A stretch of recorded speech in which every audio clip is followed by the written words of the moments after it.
Yooyaan malee yooyaan dhaggeeffattoota fi hordoftoota BBC Afaan Oromoo nageenyi badhaadha babaaroo fafayyaa kun sagantaa BBC Afaan Oromoo ka stuudiyoo keenya Nairobi irraa isaan dhaqqabu maqaan kee Asli Galgalooti arraa keessummaa qabanee sadii dhiyaannaa keessummaan keenya xiinxalaa siyaasaa Haji Jawar Mohammed arraa stuudiyoo keenya keessatti wanti nurraa haasofnu haal siyaasaa Itoophiyaa keessa jirtu hiree siyaasa Oromoo fi gar fuulduraatti inni maan qabatee Oromoof dhiyaata yookiin siyaasaan isaa maan keessa jirtee ka jedhirraa an Asli Galgalooti waayil kiyya ammayyuu waliin jira ammayyuu هي الفرد وصلي أنا في سيولين تاني جوار محمد وجن ترتي تاسفنا دموتا كمتي تمو دم سياسة توبيا كسم سمو كان أوروميا في كان ناني شادة بلتي دموتا غرا رتي كان غافنو جوار محمد بغان غان نفت بغا نجا ولد ديفين تينكو غا جامو ترو درا إيه دوكا دوفيتوري إيه توينيتي نتفكات هي سنياسي أنيس دولومي سنيس ببلتني باقيتني نيدا قالتهم ويسانيلة نوردفتوتينا فيسبوك كنراتي غافي كيسان أكو مرجني سانيلة غافي سنرجي تاني ساني دبسنا كان أمو أكو سجتان كن ديمون سانيلة غافي كيسان إرجعوا دندتاني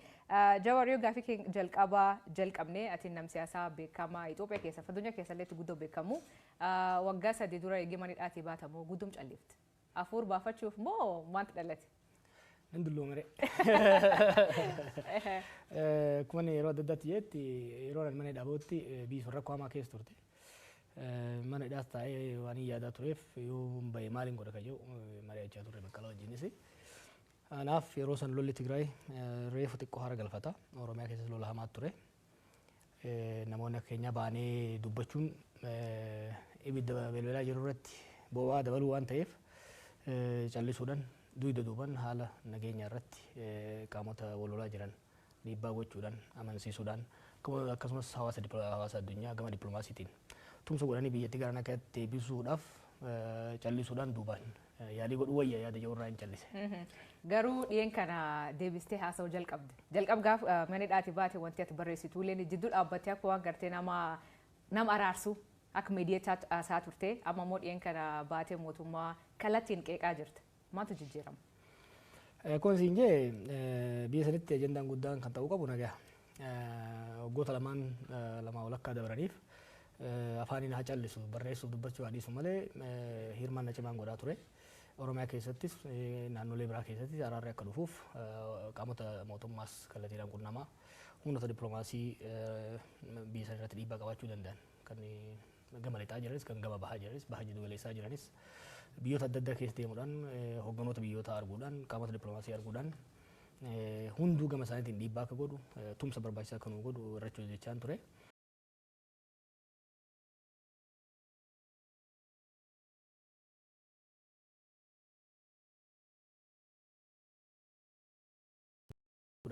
Fedhii akka hin jirre yeroo bitachuudhaaf malee rakkoo biyyattii marii araaraa dhugaatiin political settlement jennu saniin gara araara dhugaatti ce'uudhaaf fedhiin jiru guyyaarraa gara guyyaatti hir'achaa deemuu isaatiin arge. Kanaaf mootummaa sossoobuudhaan kadhachuudhaan amansiisuudhaan gama dirree nagayaatti deemuun akka hin danda'amne waan hin hubanneef gama hundaan dhiibbaa irratti godhu pireeshar irratti godhu coercion barbaachisaa ta'e waan natti mul'ateef ana qofa osoo hin ta'in warri dhageettii qabnu hundumtuu nagaa kana buusuudhaaf dirqama guddaa kan qabu gahee guddaa kan qabu kan rincicaa jirus mootummaa waan ta'eef mootummaa irratti dhiibbaa godhuun barbaachisaa jee waan.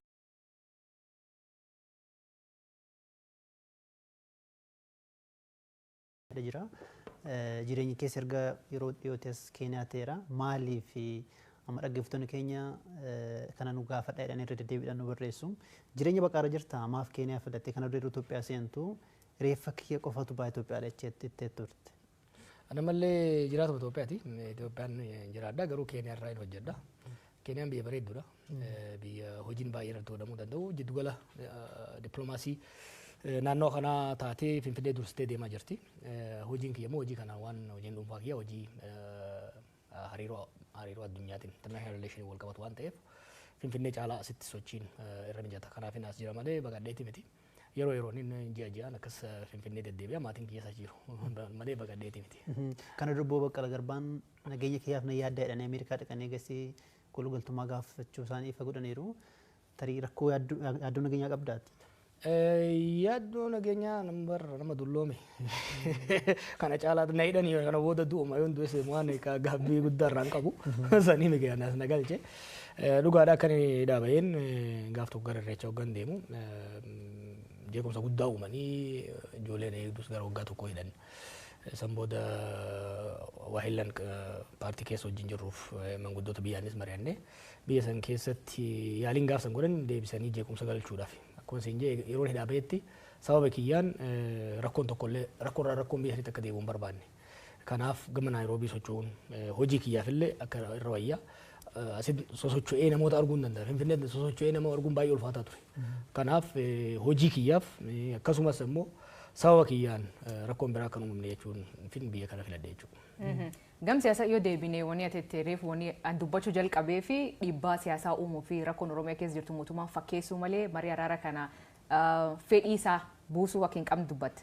Fakkeenyaaf Oromiyaa keessatti rakkoon guddoon jirtu mootummaa fi waraana bilisummaa Oromoo jidduutti. Dhiyeen kan kati barreessitee ka fedhii hin qabne mootummaa malee waraana bilisummaa Oromootiiniti jette. Qabii kun lamaan akka waliin dhageenya akka daariin buune maaltu danqa? Garaagarummaa qaban turanii marsaalee lamaan Tanzaaniyaatti godhames hordofan ture. Qaaman akka namni jedhu achiin turre garuu haala mijeessuu keessatti keessan ture. Wal shakkii fi wal hubannaa dhabuun gamalachuun jira. Dhiheenya kana garuu marsaa sadaffaa akka godhamuuf yaaliin dippiloomaatota bal'aan godhamaa ture. Yaalii san kan dide waraana bilisummaa Oromooti miti. Kun mootummaadha. Sobuun hin barbaachisu jechuudha. Dhugaadha sossobnee maal goonee araarsuudhaaf hin yaalama. Yeroo ammaa garuu hin barbaachisu waraanaan cabsinaa gariin harka kennee nutti galaa jira. Kan ni cabsina jedhee kan marii araaraa hin barbaadu gojee mootummaa Itoophiyaati. Kun waan dhoofamuu qabu miti jechuudha. Maaliif irra qaqqabaa yoo deemnu taate fafakkeessan akkasii sun inumaa humna itti horaa dhokachaa akka deeman godhaa jira. Kana isaatti san qofa osoo hin ta'in naannoo Amaaraatti illee humnoonni naannoo Amaaraa araaraaf qophii qabnaa jedhan. Ani yaadattan barreesseen ture humnoonni naannoo Amaaraa araaraaf qophii ta'uu qabu jennee dhiibbaa yeroo goonutti dippiloomaatonni dhaqanii yeroo gaafatan toleedha isaan. Kan duuba deebi'ee chirichaaruudhaan tokko tokko wajjin tokko tokkoon keessaa bitachuu barbaadu ka araara mootummaan amma jiru waan barbaadu maal seeti. Lola kan Oromiyaattis, Amaaraattis, Tigraayittis ka uumamuu dura garaagarummaa siyaasattu gara qawweetti nama geesse. Qawween uummata keessaa baatee nageenya akka uumamuu kan barbaadamu taate sababni ijoon sababni bu'uura lolatti nu geesse suni furamuu qaba. Mootummaan kana furuun barbaadu. Mootummaan maal barbaada? Cinaadha fangoo kennee, cinaadha mallaqa kennee, kaan sossobee, kaan dirqisiisee harka kennisiisuu barbaada malee gadi taa'ee marii araaraa gochuun barbaadu. Kun immoo gaaf tokko Jawaar galfachuu danda'a, gaaf tokko Ammayyuu galfachuu danda'a, gaaf gara Aslii galfachuu danda'a. Garuu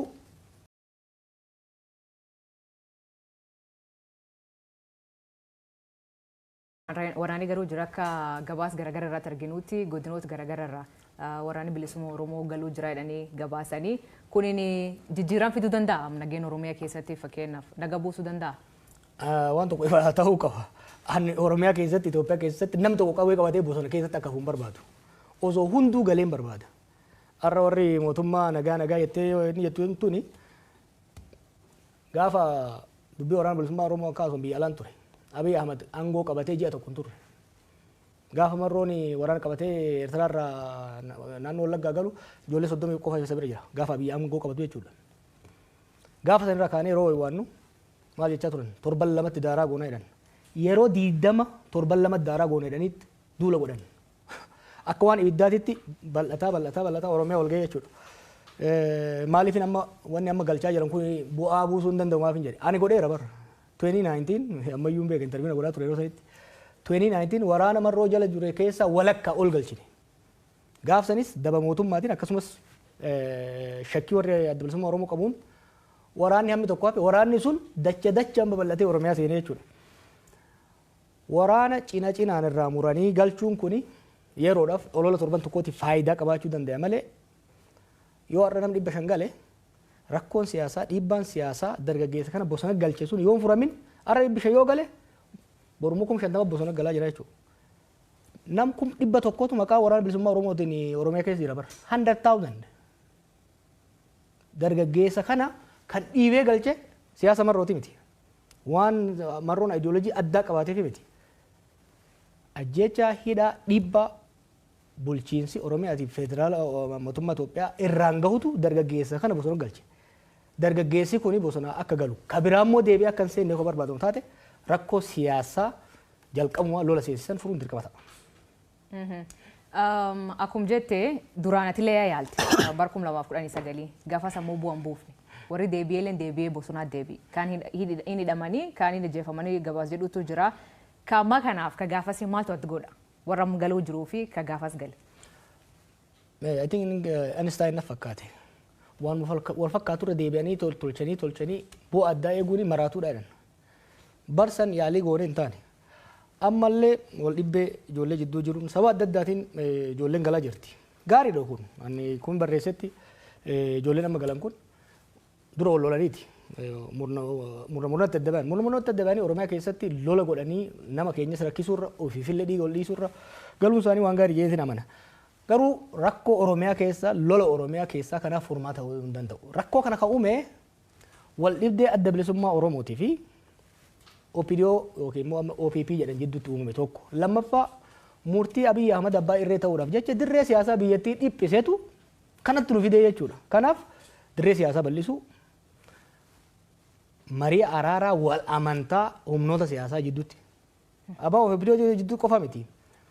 Murnoota Amaaraa wajjinis, murnoota Tigraay wajjinis rakkoolee siyaasaa mariidhaan political bargain godhanii yoo kan furiin taate kaarra bosona jiru yoo gale borummoo kala dachaadhaan galaa jechuudha. Remember Abbaa kana hoogganaa ture Daawud Ibsaatii fi Abdii Raggaasaati. Daawud Ibsaa siyaasaa hooggana. Abdii Raggaasaa ajajaa waraanaa ture. Isaan Finfinnee galan. Warri shakkite ijoolleen hammi tokko bosona galte jechuudha. Har'a osoo marroonuu galee Oromiyaa keessatti nageenyi bu'uu hin danda'u hamma wal dhibdeen siyaasaa bosona nama galchituun adda furmaatan argatanitti.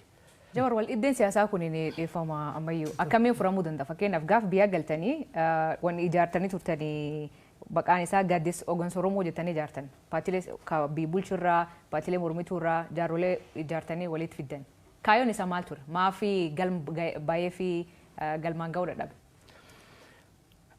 kaayyoo baay'eef maaf galmaan ga'uu dadhabe. Maaltu jira fakkaate akkamitti yaada turree fi akkitti abiifaa yaada turan gargar ture. Nuyi sirni abbaa irree EPRDF dadhabee kuufee qabsoo uummataatiin kuufee warri jijjiirama hoogganee gara fuulduraa dhufes nu warri jijjiirama finnes amma booda walii tumsine wal hubanne walii obsine biyya gara dimokiraasii ceesa hawwii jedhu qabna turre hawwii saniin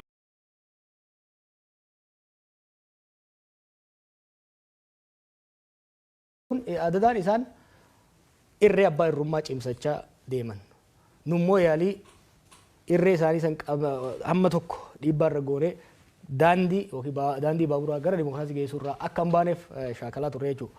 Deemnee ka yaalle sunis wanni hin ta'iniif maali nu gaman harkifne isaan gaman harkisanii gaaddisnillee bifasaniin laamsha'uu danda'e. Kanaaf rakkoon kana ture. Asirratti xiyyeeffatamaa waa dabaluudhaa fi warri mootummaa maal jedhu akkuma nuti dhufnee aangoo qabanneeni mormiin mataan isaa ta'u gargaarsa biraatiin isaa ta'u paartiilee mormituu waggoota dheeraa falmaa waan turee fi amma carraan keenya aangoo nuti dabarsituu qabdu jedhanii aangoo irratti hodhabneedha. Kanatti paartiilee mormituu irra deddeebiidhaan qeequ. Maal deebiin kee? Aangoo nuti bee wayyaan irraa fuudhee harka isaan kaa'e. Osoo barbaanne aangoo maal argatu? Dhugaa yoo dubbannu taate jiru Daawud jira Leencoo jira yoo barbaade Abiy waggaa 20 bulchu. Garuu tokko gaafiin uummataa akka deebi'u.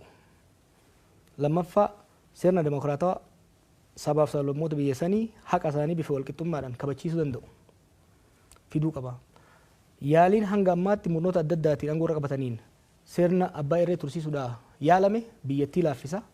Hariiroo hawaasa biyyattii sanii addaan fageessa jeeqaa waan deemeef bara amma aangoon Oromoo harka seenee jedhamu kanatti a better model, a better vision biyya saniif qabaachuu qabna yaada jedhuun jechuudha. Warra gaafsa isaan gargaaree dhiisi warri isaan irraa shakkii qabaachaa ture. Daawud Faanis ta'e warri biraatis aangoo isaanii hin barbaanne soba kun. Yeroo sanitti aangoo mootummaa kanaa osoo barbaadame hin argatan jechuudha. I was the principal natu murteesse hunda isaanii caala. It was me. OPDO'n keessaa humni jijjiiramaa aangoo qabachuu qabaa jennee kitaaba keessatti hin agartan. Warra TPLF wajjin negotiate goone ugee bittu sam. Hin turre bara isaan hin sobu warri garaagarummaa qabna hogganoota Oromoo bifa adda addaa wajjin jiran. Kanarratti garuu namni yeroo sanitti aangoo nuu kennaa jedheen hin jiru. Bakki wal dhibdeen dhufe maali kallattii gara fuulduraa irratti isaan sirna abbaa irree ijaaruu barbaadan humnoonni biraa garuu lakki sirni abbaa irree hanga ammaa murnoota TPLFnis murnoota Dargiinis murnoota Haile Sillaaseenis yaalame biyyatti ni miidha malee hin fayyadne. Kanaaf gara dimokiraasii ceenaadha. Garaagarummaan guddaan kanarraa dhufe. Amma haala majiruun tarii paartiileen mormituu siyaasaa turan ibsa baasu malee sochiidhuma irrayyuu hin jiranii jedhanii qeequ. Ati akka hoogganaa paartii mormituutti maadha deebiin kee tarii isumaan wal qabsiistee immoo ministeerri muummee Abiy gara aangootti yeroo dhufanii maltii paartii dimokiraasiin akka babal'atu akka utubamu irra deddeebiidhaan dubbataa turanii sun booda keessa akka ta'an jirre argaati jirra. Gara akka paartii mormituutti eessa jirtu sun sochiin keessan maalirra jira? Paartii mormituu akkan sochoo EPRDF duraa akkan sochoo ni danqa ture. Kuni garuu mootummaa duriyootaati. Sochii mootummaa shiftootaati duriyyoota qofa miti. Fakkeenyaaf kaafaawwan wajjira qabu ture naqabteerra. Hoogganaa achiibsan fuudhanii achi buutee isaa dhabamsiisan. Warri abaa'oo guutummattuu wajjira isaanii hin qaban. Kanaaf sirna akkasiisan keessatti sochii paartiitiin godhe jechuun lubbuu namaatiin taphachuudha. Kanaaf kaafaawwan gama kaafaawwan ta'e yoo fudhatte caasaa cimaa qaba lafa jalaan ifatti waajjira banii akka sochoosuu kan taate lubbuu ilma namaati irratti murteessuudha. Kun warra battee ajjeesedha. How can somebody kill battee? Nama sirna battee ajjeesee irra biratti ammayyuudhaan dhaqiitii ambootti waajjira baniiti kaafaa bakka bu'u jechuun guyyaa adii du'a sirratti muree ilmaan kee immoo yataamaa gochuudha. Kanaaf kan sochiin paartii hin jirre malee paartiileen jajjaboon jiru. Ammallee jiru caasaas qabu. Caasaa san garuu lafa jala hojjenna malee ifatti baafnee yoo hojjennu taate ilma namaa fichisiisuudha. Kan gama dimokiraasii malti paartii jettee Abiy Ahmed dhiiga isaa keessa wanni dimokiraasii jedhu hin jiru. This was very clear to me gaafa inni Ameerikaa dhufee waliin haasofne. Maal haasoftan yeroo tarii? Yeroo TPLF negotiate godhaa turan yeroo sanitti. Maqaan isaa waggaa dhufu nama amansiisuudhaaf gara Ameerikaa dhufee ture. Bilbilaan waggaa haasofnu I think on the second phone call sirna mootii ijaaruu malee sirna dimokiraasii ijaaruudhaaf hawwis karooras fedhiis akka hin qabne naa ifa ture jechuudha. Yoo yaadattan wanni mormaa ture kanarraa ergan biyya dhaqee immoo itti dhiyaadhee baay'ee yaale. Namni Abiy sirna dimokiraasiidhaaf fedhii qaba jedhu yoo jiraate nama sa'aatii akkasii wajjin haasa'in qofa jechuudha. Kan ammoo jahan dabre kanatti qabatamaa waan agarreedha. Akkuma jecha Jawar kitaaba keessatti walgahii kan keetiif kaabii bal'inaan ibsita gaafa inni Ameerikaa dhufe wantoota keessa ibsitu namni achiin akka hoogganaa Prime Minister biyyattii ta'uu isan feetan akka warra gaafa sochii sun geggeessetti Lammaa Magarsaa yaaddanii Abiyyiin ammoo gaafas akka Chief of Staff ta'utti jetteen atin sunitti rakkoo sanii ta'e sunitti relationshipiin keessa akka hin hojjenne yookiin haaloo si ba'uuf fakkeenya hidhamti fa'aa jettee yaadda? Garaagarummaan keenya fundamentaalii Oromiyaa fi Itoophiyaa ani uumuu barbaadu akka uumamtu barbaaduu fi Abiy uumuu barbaadu garagara.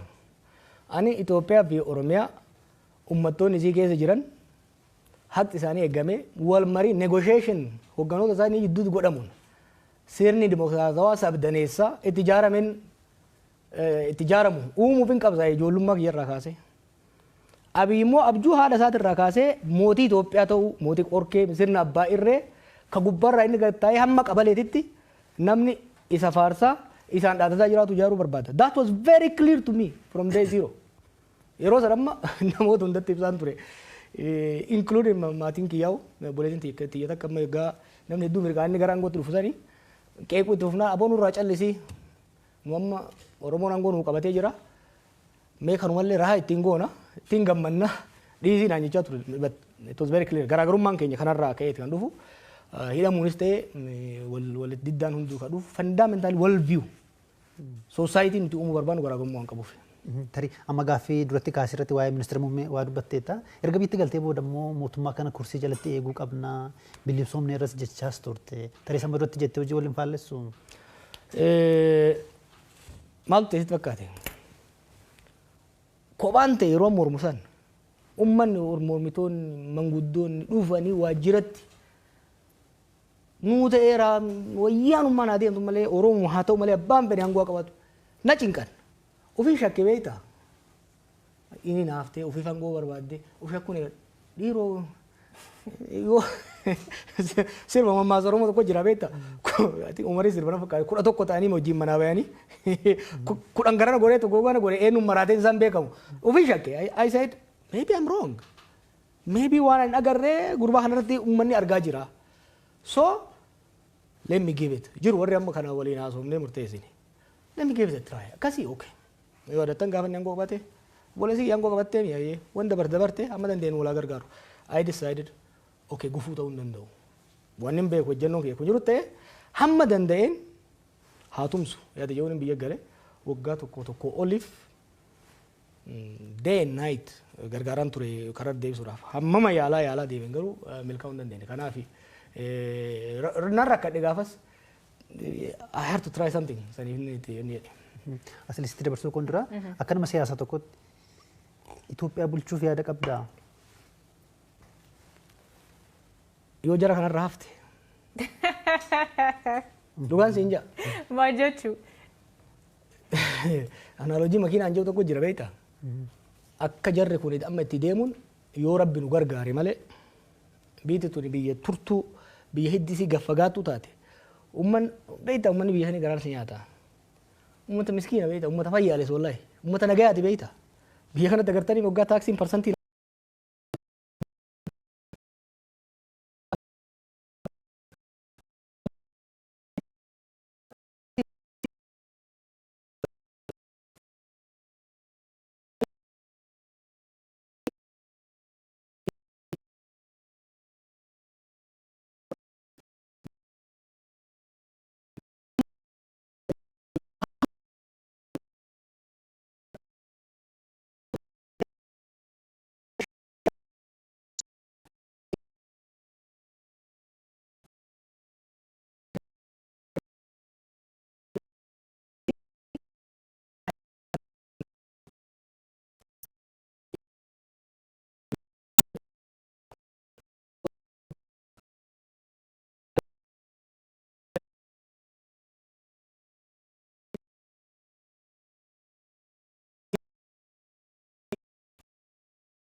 daldalli hanqateera, qonni hanqateera. Sababa lolaatiin immoo investimentiin biyya keessaa ta'e biyya alaa qaqal'atee dhaabbateera. Tun balaa lolaati. Maallaqa xiqqoo irraa haftee maal godhaa jiran? Beeta mangistii cululuqaa ittiin ijaaranii. Riizoortii isaan qoftii fi araboonnii fi warri biraa dhufanii wajjin bashannan qofa ittiin ijaaranii. Maallaqa xiqqootti hafteen. Biyya tokko keessa biyya tokko kan guddisu investimentiin mootummaa garam deemuu qaba. Productive sector kan jennuun qonna irratti deebi'uu qaba. Faabirikaa irratti deebi'uu qaba. Yeroo har'aas Itoophiyaan beeta mangistii ijaaruu miti kan isiin malu. Warshaa xaa'oo ijaaruu qabdi turte. Deengadda oduu tokkoon arge. Itoophiyaan warshaa sukkaraa mootummaan warshaa sukkaraa 8 qaba. Tokko qofatu hojjeta. 7 dhaabateera. Maaliin dhaabate beektaa? Malaawwaja spare parts doolaara dhabane waan ittiin bitan. Maaliif? Doolaarri biyyatti kaan lolli dhabamsiiseera. Kaafe masaraa mootummaa fi riizoortii bashannanaatiif bahaa jira jechuudha. Kanaaf diinagdeen biyyattii laamsheera. Lolli maal godhaa jira? To'annoo mootummaan qabu harkaa fuudhee diinagdee keessattuu gama baadiyyaatiin jiru. Remember, qabeen Itoophiyaa sochiin Itoophiyaa guddaan qonna. Qonni dhaabateera. Kanaaf maali ayyaana waggaa irratti I think waajjira Adaanaatti baasanii fakkaata. Shunkurtii Taanzaaniyaa irraa fidan. Imagine! Itoophiyaa maaliif shunkurtiin Itoophiyaa Taanzaaniyaa dhufa beektaa? Naannoo maqii kana naannoo laga Awaash kana ka shunkurtiin maaliin kuduraa fuduraan irraa dhufu. Sababa lolli naannoo san jiruun dhaabateera jechuudha. Kanaaf maal godhaa jira? Lolli kun maal godhaa jira? Biyyattii nyaatee lafaan dha'a. Asad maal ta'e? Waggaa 14 irraa lolli eegale 19 irraa. Riphee loltoota hin laaffise. Garuu riphee loltoonni bakka jiran itti oofan. Diinagdeen biyyattiin laaffate. Waraanni biyyattii ni laamshe. Gaafa warri alaa gargaaru sun biraa deemu waraanni biyyattii keessi isaa horoqee diinagdeen biyyattii horoqee waan tureef torbanta keessatti jijjigee jechuudha. Ka Itoophiyaas carraan kanarraa addan ta'u yoo saffisaan wal dhageenya kanatti ka deemnu taate malee.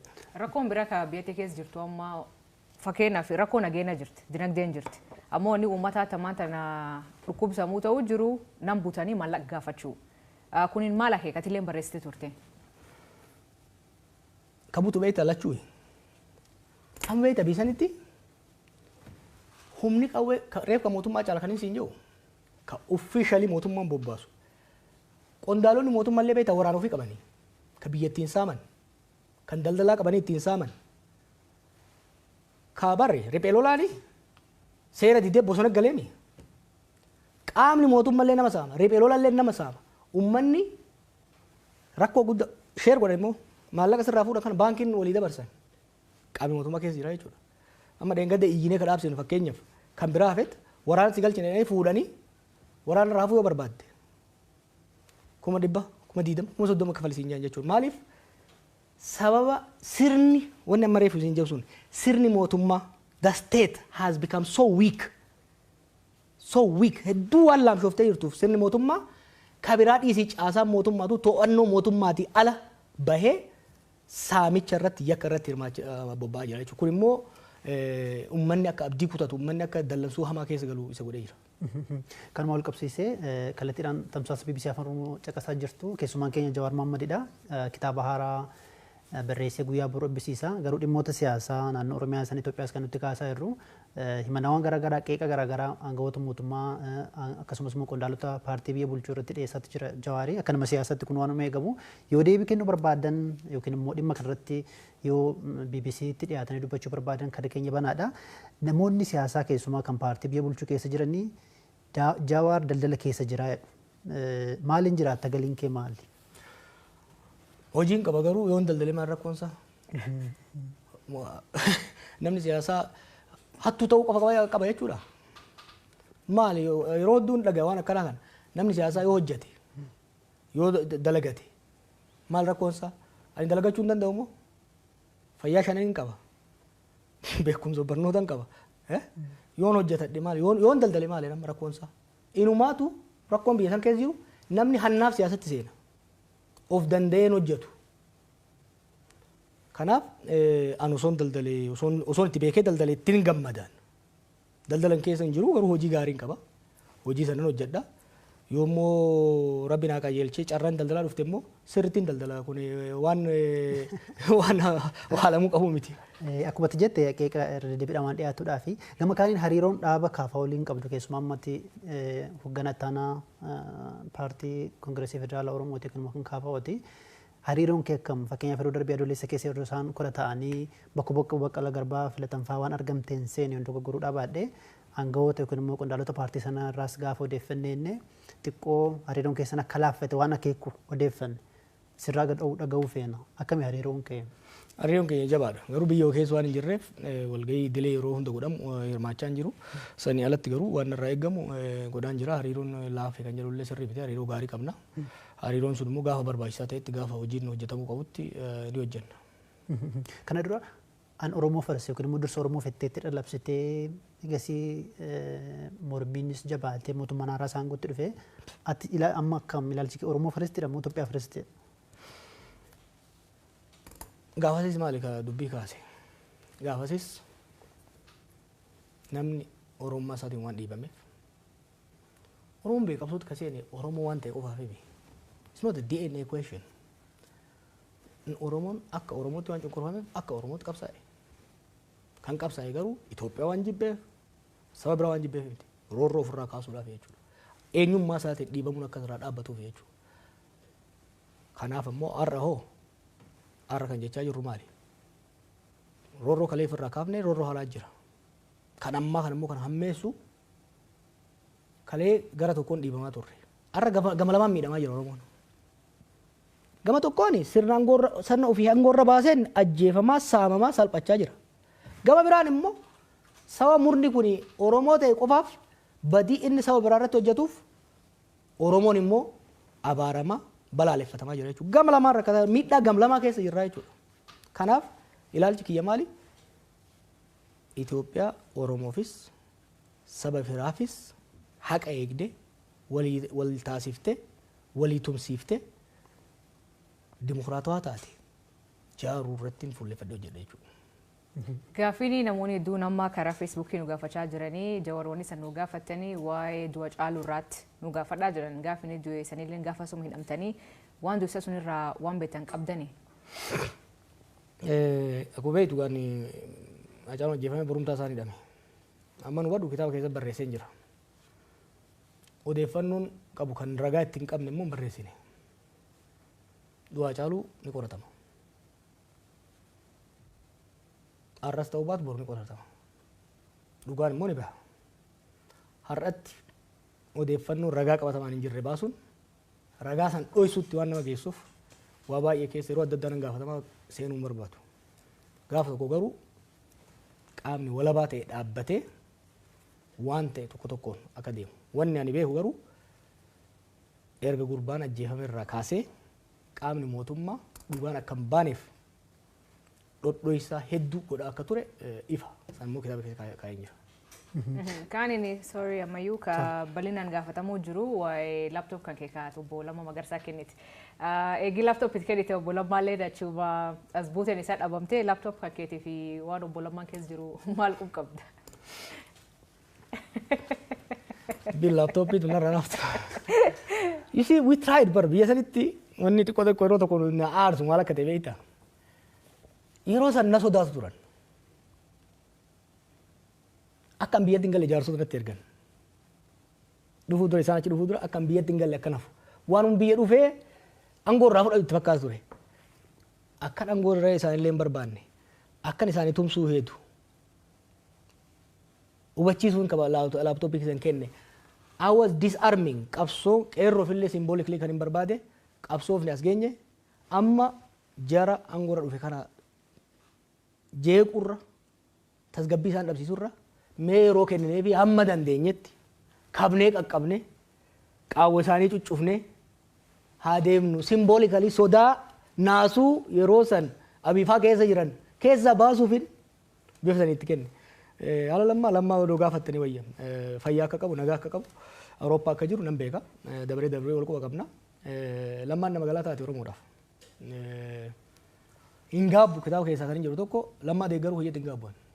He is a decent human being. Akka Oromoon barbaade dhumarra godhuu baatus sirna kana wajjin taa'ee Oromoo ajjeesuun sabaaf sablammiidhaan walitti naquun Oromoo qaaneessuu diduudhaan keessa ba'uu isaatiif I am proud of supporting him. Wanni hin gaabbu namni baay'ee maaliif hin gaabbu jedhan. Wanni hin gaabbine keessaa tokko gurbaasan. He's a good human being and he's a good Oromo, a good Ethiopian.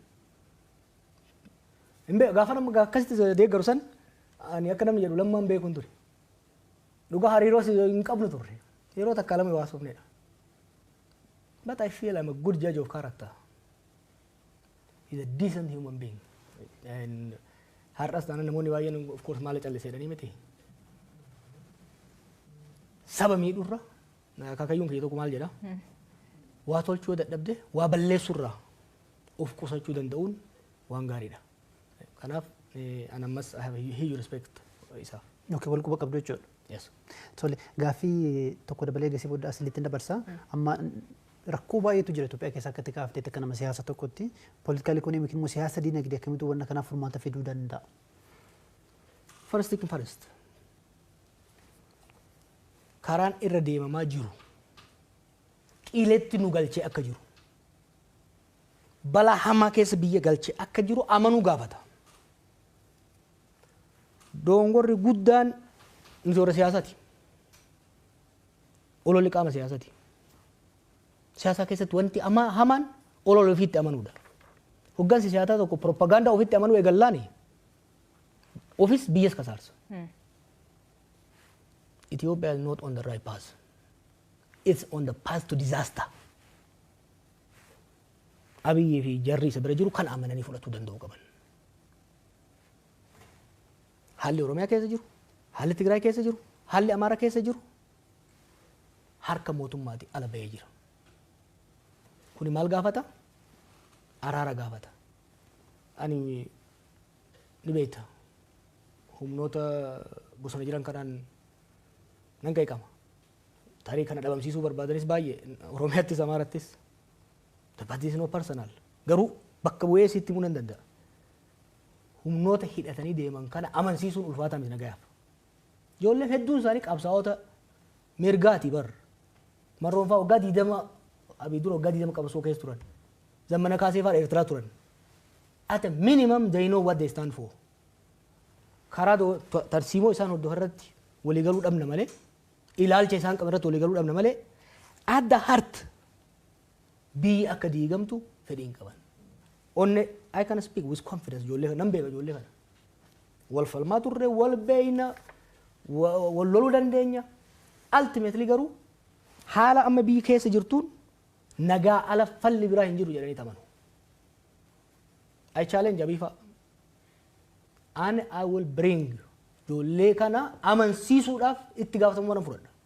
Nagaaf akka ta'aniif. Oromiyaa qofa osoo hin ta'in ka Amaaraas dabalatee. Ni amanu jedhee amanan biyyi akka diigamtu barbaadan. Warri mootummaa biitti harka isaanii diigame. Maali maraatuun akkana? Maali maraatuun na'an baramma? Okay, gaafa duraan gotti dhufani muuxannoon hin jiru. Wanta tokko itti fakkaatuu danda'a. Dargaggummaan jiraachuu danda'a. Amma hoo maali? Amma maali? After 6 years of disaster namni xiqqoomallee dhaabbatee loluu danda'uudha qaba. Kanaaf falli jiru maali? Garaagarummaa siyaasaa jiran daandii siyaasaa irratti waliin mari'atanii furuudha malee the clock is ticking. The clock is ticking. Abiyyiifis biyyaafis the clock is ticking. Anaan waan irraa guufi miti. Ijoollummaa irraa kaasee siyaasa sana nyaachaa isuma abjoochaa waan hin jiraadheef na fakkaata wantoonni tokko tokko fagoon nan mul'atan. And I can see clearly amma haalli amma deemaa jiru kun. Waniin amma iyyuuf waniin amma falmuuf immoo Itoophiyaa qofaaf miti. Salphachuuf deeman. Salphina already keessa jiran salphina hamaa keessa seenuudhaaf deeman.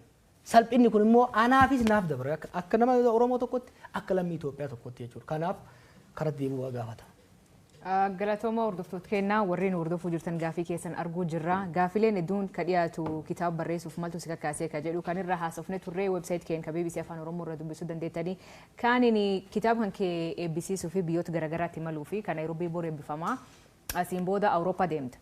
Garuu kitaaba eebbisuu fi kaaniin qabsoo fuuldura yookiin qabsoo itaanuu irra haasa'uu fi jette. Maal jechuudha? Bar dabre biroo tokko barreesseen ture. Kaaga amma gad dubbanu kana barbaree hin qabne wayii boqonnaalee qabsoo dabarsinee fi kan itti aanu callifnee ilaaluu hin dandeenyu. We owe it to our people. We owe it to the Ethiopian people. Oromoon hooggansi Oromoo anarraa dabalatee callifnee ilaaluu hin qabnu jechuudha, callifnee ilaaluu hin dandeenyu.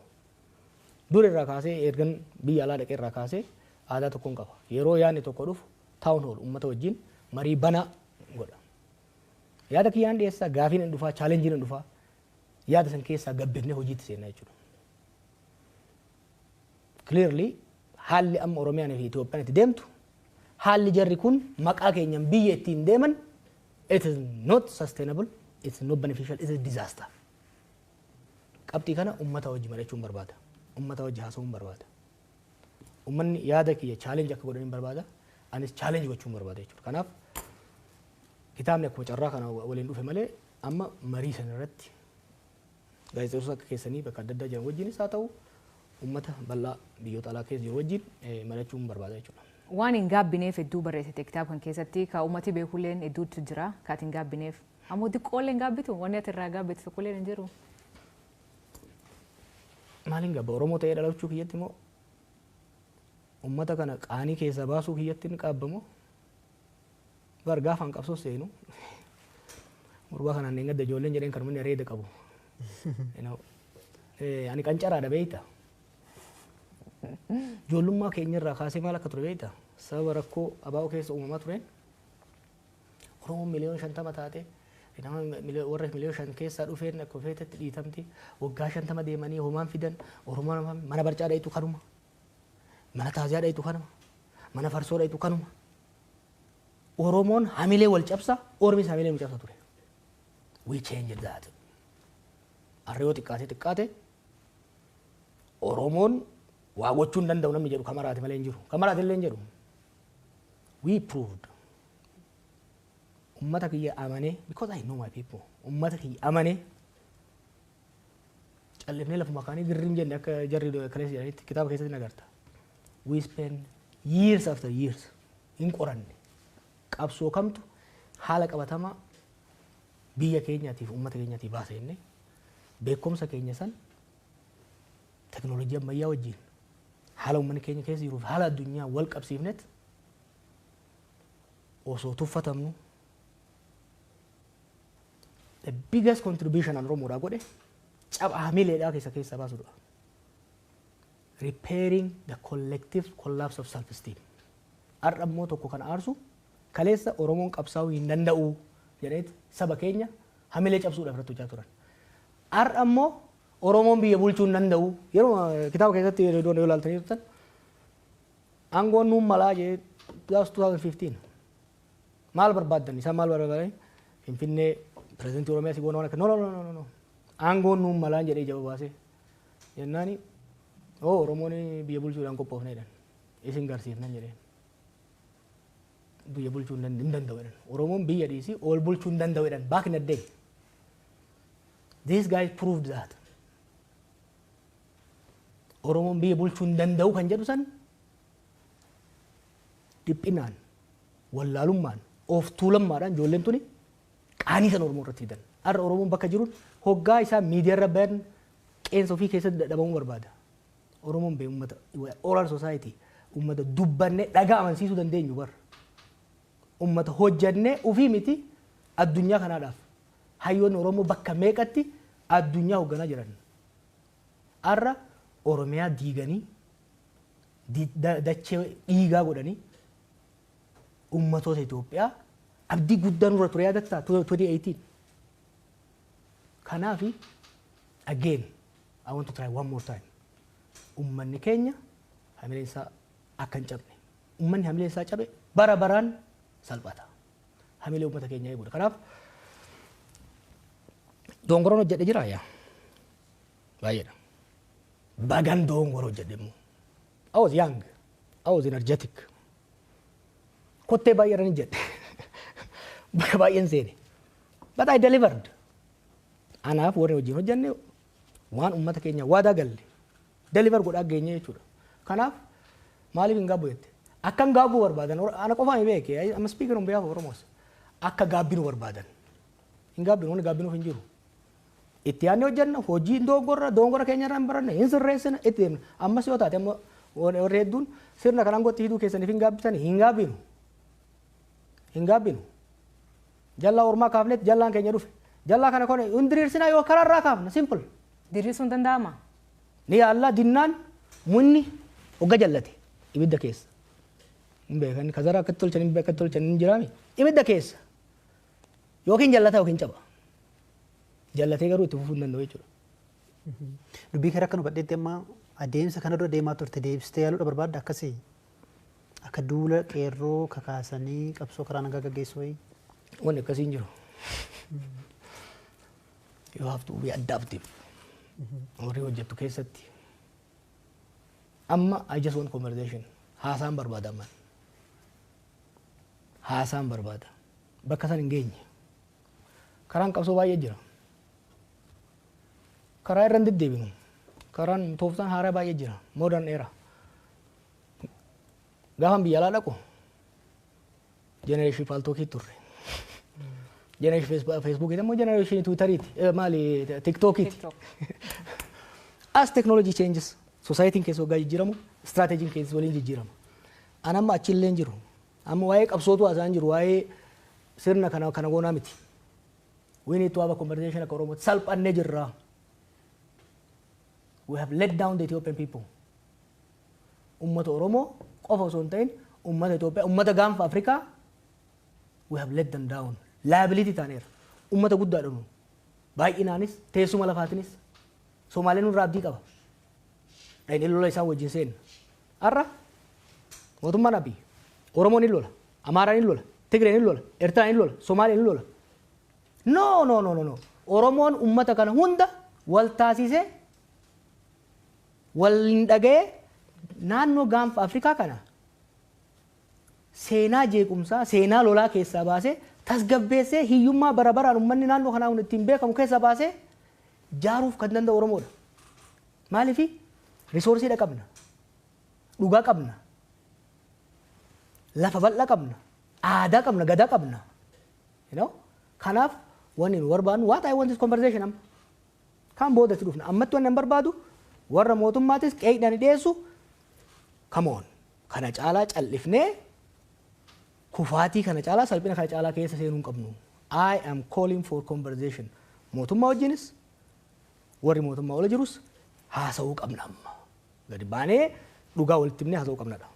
Ayyee tamsaasa kallattii BBC Afaan Oromoo gama Facebookiidhaan hordofaa jirtu dhaggeeffattoota keenya keessumaan keenya Jawaar Mohammadii kitaaba haaraa hin gaabbu jedhee guyyaa boruu eebbisiisa guyyaa kamisaa jechuudha Keeniyaa Naayiroobii keessatti isa booda immoo gara biyyoota Awurooppaas ni imala dhimmoota hedduu kaafne dhimma siyaasaa Itoophiyaa keessaa qeeqawwan jajjabaa himannaawwan jajjabaa mootummaa akkasumas immoo paartii biyya bulchuu irratti dhiyeesseera isarratti jarri mootummaa deebii kennuu yoo qophii ta'an balballi keenya banaadha gara xumuraa tarii dhimma gaanfa Afrikaa kana kaasteetta amma Itoophiyaan keessumaa bulchiinsi ministeera muummee Abiy Ahmed waa'ee ulaa galaanaa Somaaliland wajjin waliigalee waggaa tokko muddama hamaatu ture inumaa lolattiyyuu seenuu danda'u Somaaliyaa fi Itoophiyaan dhimma sodaatamaa ture dhiyoo kana immoo Turkiitti ijaarsummaa Turkiin waliigaltee irra gahameera gaanfa Afrikaatti dhagahamtummaan yookiin dhiibbaan Itoophiyaa laafaa jira akkas dubbata akka nama siyaasaatti karaa ittiin ulaa galaanaa argatanoo maal ta'uu qaba?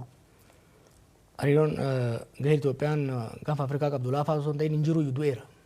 Diplomasi Ethiopia du'eera. There is no diplomacy. Ethiopian anchor state turte. Ethiopia used to be an exporter of security. Zamana Mallasis, Sandro Sote, Kesatu Zamana Mallas, it is Zamana Haile Selassie. Arra garuu Ethiopia is seen as an exporter of insecurity, source of instability tilalamte. Sirni amma jiru kun biyyoota ollaa kana hunda wajjin sadarkaa walaa caalu malee walola keessa jira. Gaaffachuun biyya tokko anchor state exporter of security ka godhu dura keessa isaatti tasgabbii qabaate. Ollaa wajjin immoo wal hubannaa irraa ka jaa'u taate anchor state jedhamee ilaalama. Amma garuu keessatti wal nyaata, keessatti biyya diigaa lola keessa jira, ollaadhaan immoo lolaa jira. Waa'ee ulaa galaanaa, Itoophiyaan ulaa galaanaa ni barbaachisaa? Yes. Itoophiyaan ulaa galaanaa kan daldalaa qofa osoo hin ta'in neevii illee qabaachuu qabna. Maaliif Qabaachuun keenya garuu Itoophiyaa qofaaf miti. Itoophiyaan dinagdee guddaas kan qabdu, waraana guddaas kan qabdu, uummata guddaas kan qabdu naannoo kanatti Itoophiyaadha. Naannoo kanatti humnoonni bakka fagoorraa dhufan ulaa galaanaa Reedsii fi Indian Ocean kanarratti sochii guddaa godhaa jiran. Biyyoonni naannoo kanaa dantaa bishaanirraa qaban eegsifachuudhaaf humna kophaa isaaniitiin deemuu danda'an tumsa Itoophiyaa isaan barbaachisa. Itoophiyaan kana wanni humnaan godhuudhaaf deemtuuf hin jiru. Dantaan keenyaaf dantaan Somaaliyaa, dantaan keenyaaf dantaan Eertiriyaa kan wal falleessu miti. Eertiraan akka biyya tokkotti biyya walabaa siyaasa walabaa haa taatu malee diinagdeen isii Itoophiyaa irraa walaba ta'uu hin danda'u. Economically dependentiidhaan wajjin. Garuu humnaanis irraa fuudha. Sindaan macaqaa fayyatteen yaraan fedhellee taatu hamma fedhetti onnetu dhiitata. Dippiloomaasiidha gaafata. Uummanni Somaaliyaa keessattuu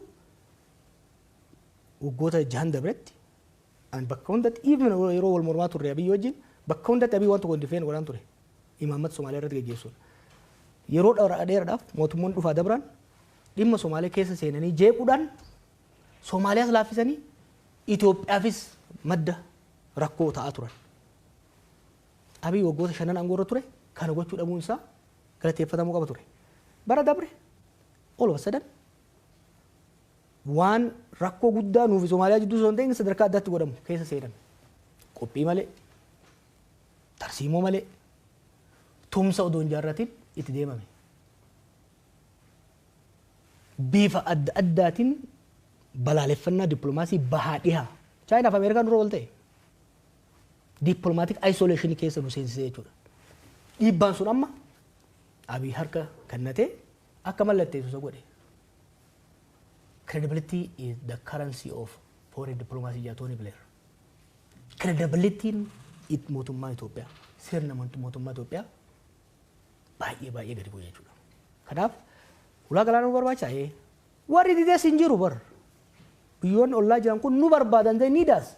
Because ikonomii guddaa jira, potentiaalii guddaa jira, uummata guddaa jira. Sochiin daldalaa naannoo kanaa immoo laaffataadha. Nurratti wal loluu qaban turan Jibuutiinis, Eertiraanis hundumtu. Garuu immoo gaafa ati qoma dhawattee nam fudhadha jettee humnaan deemte kafuu hunduu dura dhaabate jechuudha. Kanaaf waan irraa baratamuu qabudha. Dongora guddaatu hojjetame. Rakkoon waggaa 6 kan agarre tokko maali? Yaanni gaggaariin waggaa dhufe akkaataan itti hojii hiikuudhaaf deemamu kan xiinxala bilchaataa fi beekumsa qabu ta'uu dhiisetti jarjarumaa fi hawwiidhaan. Ulaa galaanaa wadaba arganne jedhanii uummatatti ce'anii godhuun uummatuma harka dhoofsisuudhaaf jecha wanni godhamu kuni Itoophiyaas miidhaa jira. Hoggansa maqaa hoggansa biyya saniitis baay'ee miidhaa jira. Galatoomii sagantaan keenya gara xumuraa deemuu jira. Saatiin sii kennaa yaada gabaabaa dabarfachuu dandeettu kaameraan kee kan uummataan haasawuu barbaadde daqiiqa gabaabaa keessatti. Tara uummatatti haasaa ture meemmoo? Gammallee uummata. Directly yaada uumaa yoo qabaatu. Rakkoon hin jiru uummata kiyya galmatti fuula isaa keessa ilaalaa ittiin haasa'aa warri BBC hedduu ulfaadha. Akkuma reefu jee an yaadan of dura kaayaa jira. Yeroo barbaadetti qaamni barbaade dibeet barbaannan I'm fully charged and ready. Great. Galatoomatillee yeroo kan kee fudhateen waliin haasa'uu keetii fi baay'ee galatooma. Iyyanis. Galatooma isaaniis hordoftoota BBC Afaan Oromoo kuniin sagantaa keenya ka stuudiyoo keenya BBC stuudiyoo Naayiroobii irraa isin dhaqqabu maqaan kee Aslii Galgalooti. Aga yeroo biraatti baay'ee galatooma keessumaa keenyarraa Haji Jawaar Mohammed ture. Haji Jawaar xiinxalaa siyaasaa Itoophiyaa keessatti baay'ee beekamoo fi haala siyaasa Oromiyaan am keessa jirtuu fi Itoophiyaan keessa jirtuu fi gara fuulduraatti maal hojjechuu akka yaadannoof ibsee ture. Isanillee nu hordofuu keessaniif yaada keessanii nu dhiyeessuu keessaniif baay'ee ulfaadha. Am maqaan kee Aslii Galgalooti. Haji itti naa dabalte galatoometis. Guddaa galatooma. Ayyee.